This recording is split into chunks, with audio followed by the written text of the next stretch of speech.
नेपालका नेता नेता मन्दिरभित्र घन्टी छैन, मूर्ति मात्रै सजिरहेको। नेताजीले जालझेल षड्यन्त्र रचिरहेको।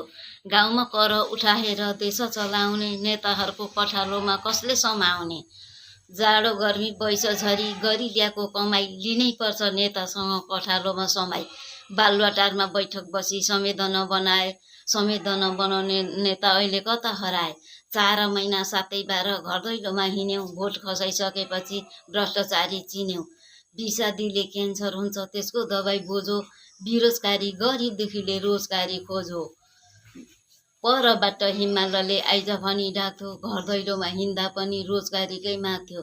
भोट माग्न आउँदाखेरि नमस्कार हाँक्थे, अहिले हामीलाई देखे भने दक्षिणतिर भाग्थे।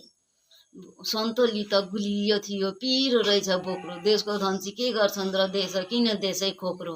तल्ला घरका बिर्खे दाइले तातो चिया खान्थे। देश चलाउन सकेन भन्दै भारतसँग चन्दा माग्न जान्थे। सबै पार्टीका 7 पार्टीका नेता मिली आफ्नै माहौल बनाए। अब आउने चुनावको भोटै सबै हराए, भोटै सबै हराए, भोटै सबै हराए। यो मैले